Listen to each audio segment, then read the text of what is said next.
أعوذ بالله السميع العليم من الشيطان الرجيم من حمزه ونفخه ونفسه. بسم الله الرحمن الرحيم. ربي يسر ولا تعسر وتمم بالخير. ربي زدني علما. ألا إن أولياء الله لا خوف عليهم ولا هم يحزنون الذين آمنوا وكانوا يتقون لهم البشرى في الحياة الدنيا وفي الآخرة لا تبديل لكلمات الله ذلك هو الفوز العظيم. 3 آیات مبارکہ ہیں، لیکن بہت ہی چھوٹی چھوٹی مختصر سی ہیں، لیکن بہت ہی جامع، اور یہ آیات مبارکہ اہمیت کی حامل بھی ہیں۔ آیت نمبر 62 سے 64 ہے، 62 to 64 سورہ یونس ہے، اور 11واں سپارہ ہے۔ الا، آگاہ رہو، خبردار ہو جاؤ، بے شک اولیاء اللہ پر نہ تو کوئی خوف ہوگا اور نہ وہ غمگین ہوں گے۔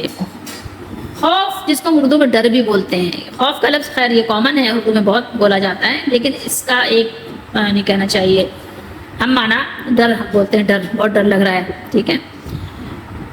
اب یہاں پر بریکٹ میں ہے یعنی وہ لوگ جو ایمان لائے اور اللہ سے ڈرتے رہے، ان کے لیے دنیاوی زندگی میں خوشخبری ہے، اور آخرت میں بھی اللہ کی باتوں میں تبدیلی نہیں ہوتی۔ یعنی صرف دنیا میں اور صرف آخرت میں بات نہیں ہو رہی ہے، دونوں جہان میں اللہ تعالیٰ نے ان کے لیے کیا رکھا ہے؟ دونوں جہان میں امن رکھا ہے ان کے لیے۔ کس طرح کا امن ہے، اس پر ہم بعد میں بات کریں گے۔ ذالک هو الفوز العظیم، یہی بہت بڑی کامیابی ہے۔ کامیابیوں کے لیے تو بھاگ رہے ہیں دنیا میں، کامیابیوں کے لیے تو اتنے مارے مارے پھر رہے ہیں، تو اللہ نے کامیابیوں کا راز بھی بتا دیا کہ کامیابی اصل میں ہے کیا، اور کامیابی کہتے کسے ہیں۔ اولیاء اللہ کے تذکرے تو ہم بہت پڑھتے ہیں، بہت سنتے ہیں، لیکن اولیاء اللہ کہتے کسے ہیں، آج اس پر ذرا تفصیلی بات کریں گے انشاءاللہ۔ اولیاء اللہ کو پہچانے کیسے، اولیاء اللہ کی پہچان کیا ہے؟ اللہ تعالیٰ نے فرمایا کہ اس کے دوست وہ ہیں جو ایماندار اور پرہیزگار متقی ہوتے ہیں، ٹھیک ہے۔ اولیاء اللہ کا تعارف کراتے ہوئے اللہ تعالیٰ نے خود ہی یہ فرمایا ہے، اور اس سے یہ بھی معلوم ہوا کہ ہر وہ شخص جو پرہیزگار ہوگا وہ اللہ کا دوست ہوگا، ٹھیک ہے۔ لا خوف علیہم ولا ہم یحزنون، ان کو کچھ خوف نہ ہوگا، یعنی مستقبل میں پیش آنے والے آخرت کے ہولناک حالات کے بارے میں وہ خوف زدہ نہیں ہوں گے، اور دنیا میں جو اپنے پیچھے چھوڑا ان کے بارے میں ان کو کوئی غم بھی نہیں ہوگا۔ غم اور خوف میں کچھ فرق تو آپ جانتے ہی ہوں گے، ڈر و خوف اور حزن و ملال، اس کے بارے میں ہم اینڈ میں بات کریں گے۔ ابھی آپ پہلے دیکھیے الا، یہ حرف ہے، حرف الا حروف تنبیہ میں سے ایک حرف ہے، ٹھیک ہے۔ الا، اما، ہا، یہ حروف تنبیہ کہلاتے ہیں، یعنی خوب سن لو، آگاہ ہو جاؤ، بہت اہم بات ہونے والی ہے۔ تو اس آیت مبارکہ میں اللہ تعالیٰ نے خوشی کے حصول اور خوف و غم سے بچنے کا طریقہ بیان فرمایا ہے، اور وہ ہے اللہ تعالیٰ کی ولایت اور دوستی کا حصول۔ سن لو، بے شک اللہ کے دوست، ان پر نہ کوئی خوف ہے اور نہ وہ غمگین ہوں گے۔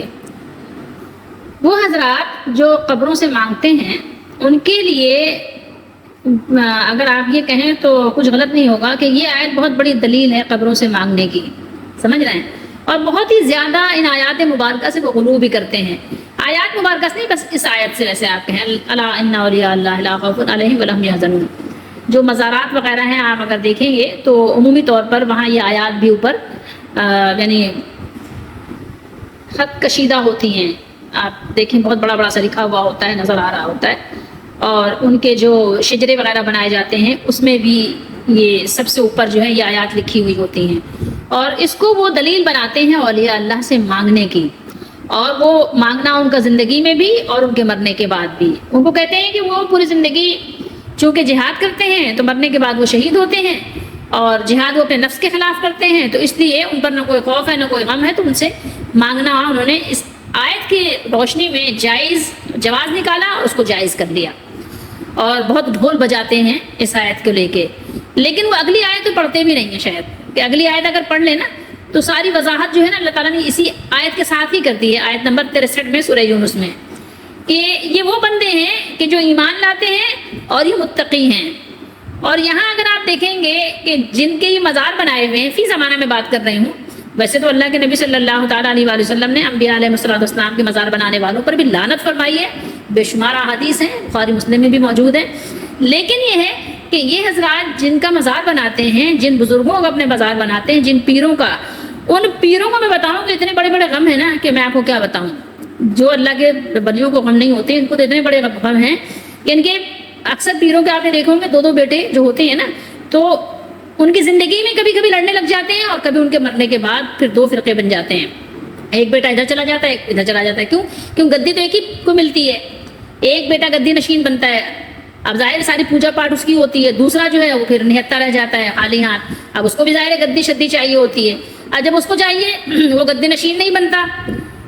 ایک نے ابا کی لے لی اور ظاہر دوسرا بھی چھیننے کی کوشش کرتا ہے. 2 بھائی دے تیری کی لڑتے ہیں اتنا کہ آپ اندازہ نہیں لگا سکتے.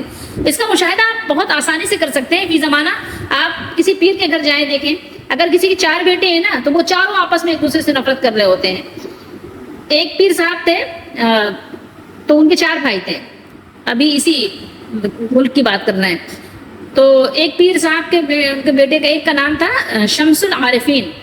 ان کا بھائی وہ کیا کہتا تھا پتہ ہے آپ کو؟ شیطان العارفین، نعوذ باللہ.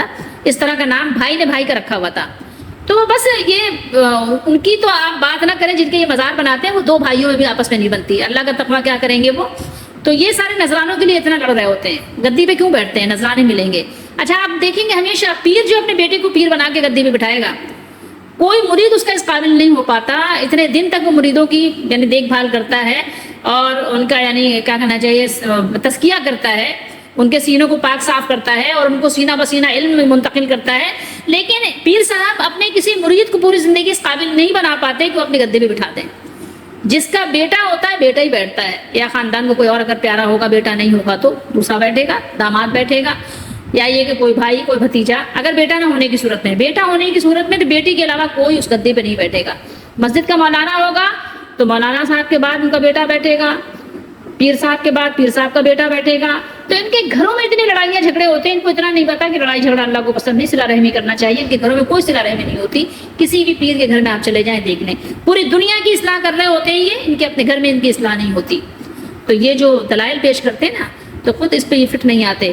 لیکن بہرحال وہ کیا کہیں کہ شیطان نے ظاہر آنکھوں میں پٹی باندھ دی ہے، نظر ہی نہیں آتا ماننے والوں کو. کہتے ہیں وہ تو ان کے آپس کی بات ہے، وہ تو ان کے آپس میں. واہ بھائی واہ، آپ اللہ تعالیٰ کے حکم کی خلاف ورزی کر رہے ہیں، اعلیٰ اعلان نافرمانی کر رہے ہیں. صلہ رحمی آپ نے کی بالکل سے یعنی بالا طاق رکھی ہے، قطع رحمی کے آپ یعنی وہ مجرم ہیں، اور اس کے باوجود بھی کہتے ہیں ان کے آپس کے معاملات ہیں.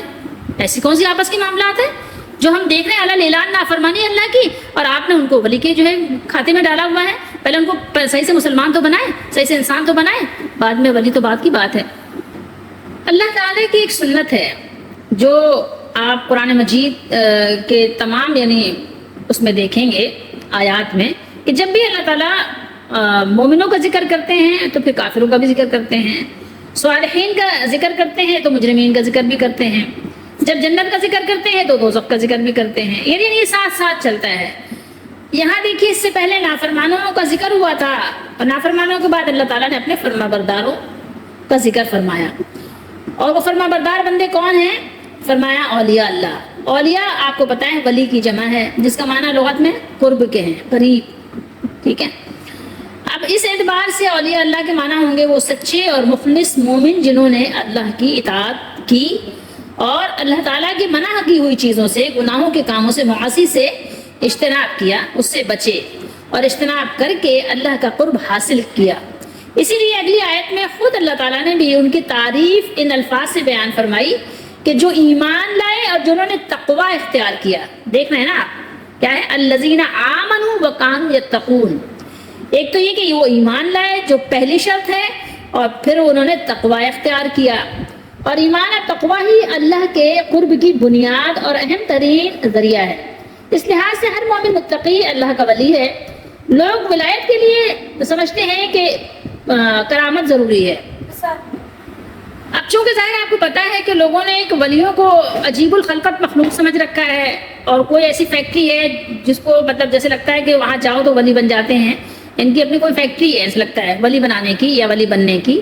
بلکہ بہت سے لوگوں نے تو یہ بھی مطلب بنا لیا ہے کہانی کہ جیسے شیخ عبد القادر جیلانی کے مدرسے کے پاس سے بھی کوئی گزر گیا نا تو بس وہ بھی ایمان پر ہی جائے گا، اور وہ بھی جو ہے نا مغفرت شدہ ہے. پھر اس طرح کی آپ کو کہانیاں ملیں گی، جبکہ اللہ کے نبی صلی اللہ تعالیٰ علیہ وآلہ وسلم کے بیان میں، فرمان میں ایسی کوئی چیز ہمیں ملتی نہیں ہے۔ صحابہ کرام تو اس قدر اللہ سے ڈرتے تھے کہ اونٹوں پہ بیٹھے ہوتے تو قرآن کی آیت سنتے تھے تو گر جاتے تھے، بے ہوش ہو جاتے تھے، ان کے خوف کا یہ عالم تھا۔ بہرحال تو یہاں پر کیا ہے کہ لوگوں نے ولیوں کو ایک عجیب و غریب یعنی خلقت سمجھ کے، اور بس وہ سمجھتے ہیں کہ اظہار کرامت بھی ضروری ہے، تو وہ پھر اپنے بنائے ہوئے ولیوں کے لیے جھوٹی سچی کرامتیں مشہور کرتے ہیں۔ لیکن یہ خیال بالکل غلط ہے۔ کرامت جو ہے نا ولایت کے لیے لازم ہے کہ ہاں یہ ولی ہے یا اللہ کا نیک بندہ ہے تو اس کے لیے کرامت بھی لازم ہے، اور نہ اس کے لیے شرط ہے کہ ولی وہ ہے تو کرامت ضرور دکھائے گا۔ یہ ایک الگ چیز ہے۔ اگر کسی سے کرامت ظاہر ہو جائے، اللہ تعالیٰ کسی پر اپنی کوئی کرامت اس کے ذریعے سے ظاہر کر دے تو یہ اللہ کی مشیت ہے، اس میں بندے کا اپنا دخل نہیں ہے، ٹھیک ہے۔ بزرگ جو ہے نا، بزرگ کی اس میں مرضی شامل نہیں ہوتی کہ اگر کوئی اللہ کا نیک بندہ کوئی بزرگ یہ چاہے کہ میں کرامت دکھا دوں تو وہ اپنی مرضی سے کرامت نہیں دکھا سکتا۔ اس کی نفی تو آپ نے قرآن میں پڑھا ہے، بار بار پڑھا کہ جو معجزات ہیں نا وہ بھی اللہ کے نیک اور محبوب ترین جو اللہ کے رسول ہیں، انبیاء ہیں، وہ بھی معجزات اللہ فرماتا ہے کہ وہ آپ کہہ دیجئے کہ میرے بس میں نہیں ہے جو تم کہہ رہے ہو میں تمہیں لا کے دے دوں۔ یہ تو اللہ تعالیٰ کی یعنی خاص اس کی اپنی مرضی و منشا ہے کہ جب چاہے تو معجزات عطا فرمائے، جب چاہے کرامات دے دکھائے، جب ضرورت ہوتی ہے اللہ تعالیٰ بہتر جانتے ہیں۔ لیکن کسی متقی مومن اور فرما بردار سنت کا تابع کرامت کا ظہور اس سے ہو یا نہ ہو، اس کی ولایت میں کوئی شک نہیں کیا جا سکتا۔ وہ ولی ہے، بے شک وہ ولی ہے، ٹھیک ہے، کرامت اس سے ہو یا نہ ہو، لیکن کوئی ایمان والا اور گناہوں سے بچنے والا اللہ کا مخلص بندہ یا بندی ہے تو یقیناً وہ اللہ کا ولی ہے۔ اب آپ تھوڑا سا خوفن اور یحزنون کا جو ہے اس کا ترجمہ بھی اور اس کا جو ہے جان لیں کیا ہے۔ خوفن کا تعلق کس سے ہے؟ مستقبل سے ہے۔ خوف کس چیز کا ہوتا ہے؟ آنے والے وقت کا نا۔ خوف کس سے، ڈرتے کس سے ہیں آپ؟ کوئی چیز آ نہ جائے، کچھ ایسا نہ ہو جائے، کچھ ویسا نہ ہو جائے۔ اور غم، حزن و ملال کس کا ہوتا ہے؟ ماضی سے، ٹھیک ہے، کہ جو گزر گیا غیر آپ کو اس کا غم ہوتا ہے، ملال ہوتا ہے۔ مطلب یہ ہے کہ چونکہ انہوں نے زندگی اللہ تعالیٰ کے خوف کے ساتھ گزاری ہوتی ہے، اس لیے قیامت کی ہولناکیوں کا اتنا خوف ان پر نہیں ہوگا، ٹھیک ہے، جس طرح دوسروں کو ہوگا، بلکہ وہ اپنے ایمان اور تقوی کی وجہ سے اللہ تعالیٰ کی رحمت و فضل خاص کی امیدوار اور اس کے ساتھ حسن ظن رکھنے والے ہوں گے۔ ایمان والے جو اللہ تعالیٰ کے اولیاء ہیں، خاص بندے ہیں، تو ان کو آخرت میں کیا ہے؟ کوئی خوف نہیں ہوگا ان کو۔ اللہ تعالیٰ ان کو آخرت میں ہر خوف سے آزاد کر دیں گے۔ سمجھ رہے ہیں بات کو؟ آخرت میں ان کو نہ کسی مصیبت کے آنے یا نعمت کے چھن جانے کا کوئی خوف نہیں ہوگا، نہ ہی جو گزری ہوئی چیزیں ہیں ان کا کوئی غم ہوگا۔ لیکن اس کے برعکس، اس کے الٹ کیا ہوگا؟ اللہ کے جو دشمن ہیں، اللہ کے دشمنوں کا نہ آخرت پر ایمان ہے، نہ ان کی نعمتوں میں ان کا کوئی حصہ ہے، تو اس لیے ظاہر ہے وہ خوف زدہ بھی ہوں گے، وہ غمگین بھی ہوں گے۔ دنیا کو چھوڑ کے جائیں گے تو ان کو ہزاروں ملال اور غم ہوں گے، اور اس کے علاوہ خوف زدہ بھی ہوں گے کہ اب پتہ نہیں کیا ہونے والا ہے، اب پتہ نہیں کیا ہونے والا ہے۔ سورہ ہود میں اللہ تعالیٰ نے ارشاد فرمایا اولئک الذین لیس لہم فی الآخرۃ الا النار وحبط ما صنعوا فیہا وباطل ما کانوا یعملون۔ آیت نمبر 16 ہے سورہ ہود میں۔ یہی لوگ ہیں جن کے لیے آخرت میں آگ کے سوا کچھ نہیں، اور برباد ہو گیا جو کچھ انہوں نے اس دنیا میں کیا، اور بیکار ہے جو کچھ وہ کرتے رہے۔ اس لیے ان کا ایک ایک لمحہ خوف میں گزرتا ہے۔ جو نعمت انہیں حاصل ہے اس کے چھن جانے کا خوف، اور جو حاصل نہیں اس کے حاصل نہ ہو سکنے کا غم، پھر موت کا خوف، پھر بعد میں کیا ہوگا کچھ خبر ہی نہیں۔ غرض خوف ہی خوف۔ اس لیے اللہ تعالیٰ نے ان کے اموال و اولاد کو بھی حیات دنیا میں انہیں عذاب دینے کا ذریعہ بتایا۔ اللہ کے اولیاء کو آخرت میں کوئی غم نہیں ہوگا، کیونکہ ان پر دنیا میں گزری ہوئی ہر تکلیف جنت کی ایک ڈبکی سے کافر ہو جائے گی۔ ایک ڈبکی لگائی جائے گی دنیا میں، اس نے بڑی تکلیف میں جو مشکل وقت میں وقت گزارا ہوگا، جنت میں کیا ہوگا؟ اللہ تعالیٰ فرمائیں گے ذرا ایک اس کو جنت کی ایک سیر کرا کے آ جاؤ، ایک راؤنڈ لگوا دو اس کو، اور پھر اس سے پوچھا جائے گا ہاں بھائی کیسی زندگی گزاری تھی؟ وہ کہے گا بھائی مجھے تو پتہ نہیں غم کسے کہتے ہیں، دکھ کسے کہتے ہیں، تکلیف کسے کہتے ہیں، کوئی غم نہیں۔ پھر کیسا غم؟ دنیا میں آنے والی مصیبتیں دنیا میں بھی ان کے لیے کفار کی طرح غم کا باعث نہیں بنتی، کیونکہ ایک تو انہیں ہر مصیبت پر اجر کی امید ہوتی ہے، دوسرے تقدیر پر ان کا ایمان انہیں کفار جیسے غم سے بچاتا ہے۔ کہ اللہ کی تقدیر میں لکھی ہوئی کوئی مصیبت ہماری کسی تدبیر سے نہ ٹل سکتی تھی، نہ ٹل سکتی ہے، پھر غم سے کیا حاصل ہے؟ وہ بہت پرسکون ہوتے ہیں ہر حال میں۔ سورہ حدید میں اللہ تعالیٰ نے ارشاد فرمایا لِكَيْ لَا تَأْسَوْا عَلَىٰ مَا فَاتَكُمْ وَلَا تَفْرَحُوا بِمَا آتَاكُمْ، تاکہ تم نہ اس پر غم کرو جو تمہارے ہاتھ سے نکل جائے اور نہ اس پر پھول جاؤ جو وہ تمہیں عطا کرے۔ اللہ کے نبی صلی اللہ علیہ وسلم ایک دعا ہے، اللہم انی اسألک الرضا بالقضاء وبرد العیش بعد الموت ولذت النظر الی وجہک الکریم والشوق الی لقائک۔ اللہم انی اسألک الرضا بالقضاء، اے اللہ مجھے راضی کر دیجئے جو میرے قضاء یعنی تقدیر وغیرہ میں آپ نے لکھ دیا ہے، اور وبرد العیش بعد الموت، اور میری آنکھوں کو ٹھنڈا کر دیں مرنے کے بعد، وَلَذَّةَ النَّظْرِ إِلَىٰ وَجْهِكَ الْكَرِيمِ، اور میری نظروں کو لذت عطا کریں اپنے وجہ کریم کو دیکھنے سے، وَالشَّوْقَ إِلَىٰ لِقَائِكَ، اور مجھے شوق عطا کر دیں اپنی ملاقات کا۔ کیا خوبصورت دعا ہے، یہ دعا مانگا کریں اللہ تعالیٰ سے، اردو میں مانگیں۔ اسی آیت مبارکہ کو لے کر اگر آپ دیکھیں، اولیاء ظاہر آپ قرب کا معنی بھی لیں اور اللہ کے دوست کا معنی لیں، جو بھی آپ معنی لیں، تو اگر آپ غور کریں گے تو آپ کو اندازہ ہوگا اس کیٹیگری میں سب سے پہلے کون لوگ آتے ہیں۔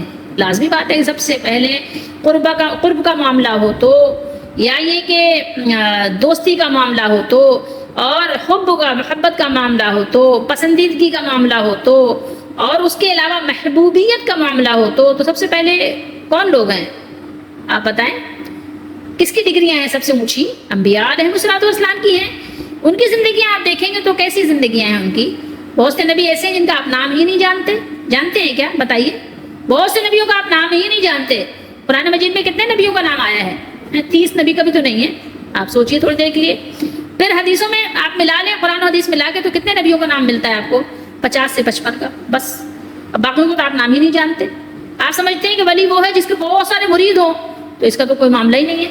اب وہ اللہ کے نبی جن کو کوئی جانتا ہی نہیں، بلکہ حدیث میں صاف موجود ہے کہ کچھ نبی قیامت کے دن کیسے آئیں گے کہ اکیلے ہوں گے، ان کا کوئی امتی نہیں ہوگا۔ کچھ ایسے نبی بھی آئیں گے جن کا ایک امتی ہوگا۔ تو آپ بتائیے کہ آپ جو کیٹیگری رکھتے ہیں کہ بہت سارے ماننے والے ہو، ہر طرف ان کا چرچا ہو، ان کا شہرہ ہو، تو کہاں ہے وہ؟ بہت سارے نبیوں کا آپ مزار نہیں جانتے کہ کہاں ہے ان کا مزار، تو پھر کیا کہیں گے؟ کیا آپ یہ بتائیں گے کہ بھابھیوں نے ان کا مزار گرا دیا کیا کہیں گے؟ بتائیں۔ ایک سمجھنے کی بات ہے تھوڑی دیر کے لیے۔ اگر آپ نے جو کرائیٹیریا رکھا ہے تو آپ کی کرائیٹیریا کے مطابق تو یہ ہونا چاہیے کہ ہر نبی کا بہت بڑا مزار ہو، ہر نبی کے بہت سارے ان کے چاہنے ماننے والے ہوں، ان کے مزاروں پہ بڑے لنگر ہوں۔ اسی طریقے سے تمام 1.25 لاکھ صحابہ میں سے آپ کتنے صحابہ کا نام جانتے ہیں؟ جو کرائیٹیریا آپ کا ہے اس لحاظ سے میں بات کر رہی ہوں کہ کتنے کو آپ نام جانتے ہیں۔ ولایت کے لیے بہت شہرت ضروری ہے، ہر طرف ان کا چرچا ہو، کیونکہ ان سے بہت محبت کرنے والے ہیں، اللہ ان کا ہاتھ بن جاتا ہے، جیسا کہ آپ لوگوں نے مطلب یعنی جو سمجھا ہے اس سمجھ کے لحاظ سے، تو پھر تو ظاہر ہے ہر روز کسی نہ کسی مزار پہ لنگر ہونا چاہیے۔ 1.25 لاکھ صحابہ، آپ سوچیں نا ایک دن میں کتنا، سال میں تو 365 دن ہوتے ہیں، صحابہ تو 1.25 لاکھ ہیں، تو کیا ان کو آپ ولی نہیں مانتے کیا اللہ کا؟ یا مانتے ہیں؟ اگر مانتے ہیں تو بتائیے نا 1.25 لاکھ صحابہ کے مزارات کہاں ہیں جو آپ کو پتہ بھی ہوں، ان کے نام بھی پتہ ہوں، ان کے کام بھی پتہ ہوں؟ نہیں پتہ آپ کو؟ بدر میں 313 تھے، 320 تھے، آپ کو ان کے سارے نام نہیں پتہ؟ بتائیے، بدری صحابہ کے بھی سب کے نام نہیں پتہ آپ کو؟ تو پھر یہ کرائیٹیریا نہیں ہے جو آپ نے رکھا ہوا ہے۔ اور جس خوف اور غم کو آپ کہتے ہیں وہ خوف اور غم کی بات بھی نہیں ہے، کیونکہ وہ خوف اور غم تو تھا ہی، وہ تو سب کو تھا اللہ کے ولیوں کو۔ وہ قرآن میں اللہ نے فرمایا، کچھ آیات ہم آپ کو سورۃ المعارج سے دکھاتے ہیں، آپ ذرا دیکھیں گا، ترجمہ بھی پڑھیے احمد رضا کا کنز الایمان سے۔ یہ سورۃ المعارج ہے اور یہ 29واں سپارہ ہے تبارک الذی کا۔ تو اب دیکھیے آیت نمبر 11 سے ہم آپ کو سناتے ہیں، کوئی آپ کو ہم سنائیں گے 28 تک، چھوٹی چھوٹی آیات ہیں، اگر ترجمہ دیکھ لیں، کہیں ضروری ہوگا تو آیات بھی پڑھ دیں گے۔ دیکھیے یہاں کیا فرمایا اللہ تعالیٰ نے، مجرم آرزو کرے گا کاش اس دن کے عذاب سے چھٹنے کے بدلے میں دے اپنے بیٹے۔ مجرموں کی بات ہو رہی ہے، کس کو دے دے؟ یومئذ ببنی، اپنے بیٹوں کو بھی دے دے، ہی اپنے بیٹوں کو، اور وہ صاحبہ، اور اپنی جورو یعنی اپنی بیوی کو بھی دے دے، اور اپنا بھائی بھی دے دے، اور اپنا کنبہ جس میں اس کی جگہ ہے، یعنی جتنے بھی اس کے یعنی پیارے تھے سب کو دے دے اپنے فدیے میں، وہ بچ جائے۔ یہ مجرموں کی بات ہو رہی ہے۔ اور جتنے زمین میں ہیں سب، پھر یہ بدلہ دینا اسے بچا لے، ہرگز نہیں۔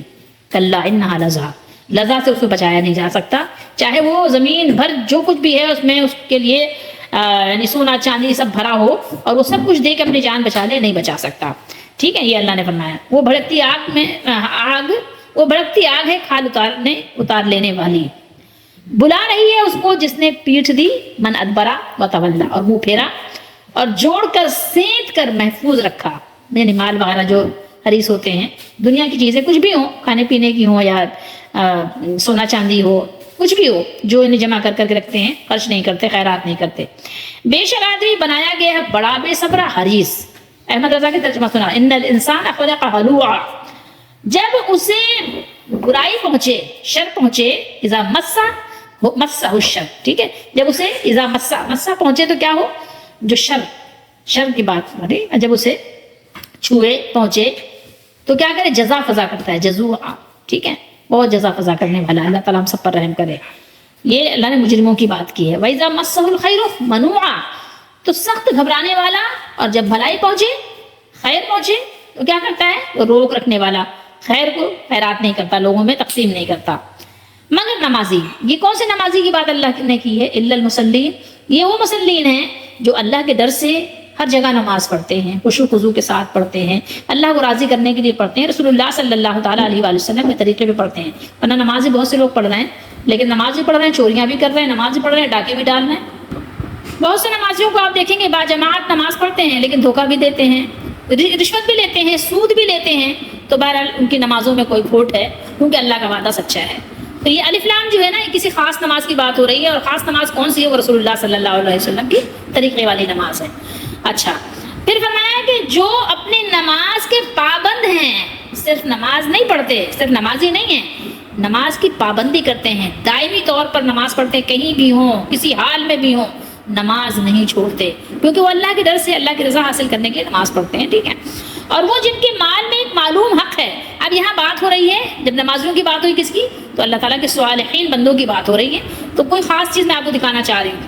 اور وہ جن کے مال میں ایک معلوم حق ہے، حق معلوم، کس کا حق ہے، غریبوں کا، رشتہ داروں کا، ٹھیک ہے، ان کے اپنے خاندان والوں کا، قرابت داروں کا، جس سے وہ صلہ رحمی کرتے ہیں، جو بتایا ہے نا، جو پیر صاحب لوگوں کے آج کل صلہ رحمی نہیں ہے، لیکن ان لوگوں کے ہاں ہے، جو اللہ کے نیک بندے ہیں، مخلصین ہیں، نمازوں کی حفاظت کرتے ہیں، تو ان کے مالوں میں ایک معلوم مقررہ ایک حق ہے، سائلوں کا بھی، جو مانگتے ہیں مانگنے والوں کا بھی، اور وہ جو نہیں مانگتے ان کا بھی، ٹھیک ہے، کوئی مانگے پھر بھی کرتے ہیں، نہیں مانگے پھر بھی دیتے ہیں، للسائل والمحروم، دونوں کو دیتے ہیں، اور وہ جو انصاف کا دن سچ جانتے ہیں، والذین یصدقون، تصدیق کرتے ہیں، اس کو سچ جانتے ہیں، بیوم الدین، جو انصاف کا دن ہے، ٹھیک ہے، جو خاص دن ہے، جو اللہ کی عدالت کا، اس کو مانتے ہیں کہ سچ ہے۔ یہاں پر یہ جو باتیں ہو رہی ہیں سب ایمان والے بندوں کی اللہ تعالیٰ صفات بیان فرما رہے ہیں کہ ان کی صفات کیا ہیں، ان کے طور طریقے کیا ہیں۔ آپ دیکھیے، آئیے کس بات پہ، والذین هم من عذاب ربهم مشفقون، اور وہ جو اپنے رب کے عذاب سے ڈر رہے ہوتے ہیں، کیا کر رہے ہیں، مشفقون ہیں، وہ ہوتا ہے نا جب سے رونگٹے کھڑے کر دینے والا جو ڈر ہوتا ہے، ان کے رونگٹے کھڑے ہو جاتے ہیں اللہ کے عذاب سے۔ تو یہ کون لوگ ہیں، وہ انہی کی صفات بیان ہو رہی جو اوپر بیان ہوئی ہیں۔ ایمان والے ڈرتے ہیں، جن کو آج ایمان نہیں، وہ کیا خاک ڈریں گے، وہ اگر ڈرتے ہوئی حرکتیں تھوڑی کرتے جو کر رہے ہیں۔ اور پھر آگے دیکھیے اللہ نے مزید کیا فرمایا، ان عذاب ربهم غیر معمون، بے شک ان کے رب کا عذاب نڈر ہونے کی چیز نہیں، یعنی ان کے رب کا جو عذاب ہے وہ ایسا نہیں ہے کہ انسان بے خوف ہو کر بیٹھ جائے اور ڈرے نہیں، اپنے آپ کو معمون سمجھے، امن میں سمجھے۔ کہتے ہیں کہ عقل مند کے لیے اشارہ کافی ہے، تو اب آپ نے یہاں سے اندازہ لگا لیا ہوگا کہ اللہ کے نیک بندے اللہ تعالیٰ کے عذاب سے ڈرتے ہیں، اور اللہ تعالیٰ نے خود فرمایا کہ اللہ کا عذاب ایسا نہیں ہے کہ انسان امن و سکون سے بیٹھ جائے، اس کی فکر نہ کرے، اس کے بچاؤ کے لیے کوشش نہ کرے۔ تو یہ میں نے آپ کو دکھایا اور سنایا احمد رضا کے ترجمے کنز الایمان سے۔ اب آپ خود اس کے بارے میں تھوڑا سا غور و فکر کریں تو آپ کو بہت کچھ سیکھنے کو ملے گا کہ جس ڈر اور جس خوف اور جس حزن و ملال کی بات ہو رہی ہے وہ آخر ہے کیا۔